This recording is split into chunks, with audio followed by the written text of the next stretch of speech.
যারা সব সময় আস্তাগফিরুল্লাহ পড়ে তাদের রিজিকের কোনো টেনশন হয় না, রিজিক নিয়ে তাদের আর কোনো চিন্তা থাকে না।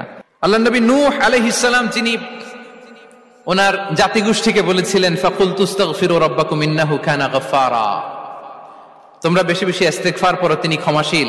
ইস্তেগফার পড়লে কি হবে? ইউরসিলিস সামাআ আলাইকুম মিদরারা, রহমতের বৃষ্টি বর্ষণ হবে, তোমাদের জমিগুলো উর্বর হবে। ওয়া ইউমদিদুকুম বিআমওয়ালি ওয়া বানিন, আল্লাহ তাআলা তোমাদেরকে সম্পদে বারাকা দিবেন, সন্তানে বারাকা দিবেন। ওয়া ইয়াজআল লাকুম জান্নাতিন ওয়া ইয়াজআল লাকুম আনহারা, তোমাদের ফসল ক্ষেতগুলো সবুজ শ্যামল হয়ে ভরপুর হবে, তোমাদের রিজিকে বারাকা নেমে আসবে। তাহলে আমরা যেন বেশি বেশি ইস্তেগফার করি।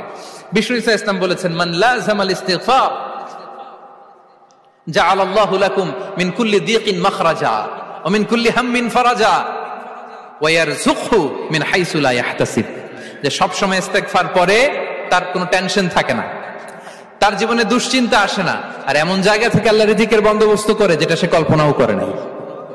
সুবহানাল্লাহ বিহামদি। আমরা যেন বেশি বেশি ইস্তেগফার করি। আস্তাগফিরুল্লাহ এটা হচ্ছে ভেরি শর্ট ফর্ম অফ ইস্তেগফার, অথবা পড়তে পারেন আস্তাগফিরুল্লাহাল্লাযী লা ইলাহা ইল্লা হুয়াল হাইয়ুল কাইয়্যুম ওয়া আতুবু ইলাইহি। সাইয়্যিদুল ইস্তেগফার মুখস্থ আছে না আমাদের? এটা যেন বেশি বেশি পড়ি ইয়াকিনের সাথে, যে সাইয়্যিদুল ইস্তেগফার পড়বে, যেই দিন পড়বে ওই দিন যদি মৃত্যু হয় সে জান্নাতি। কোন রাতে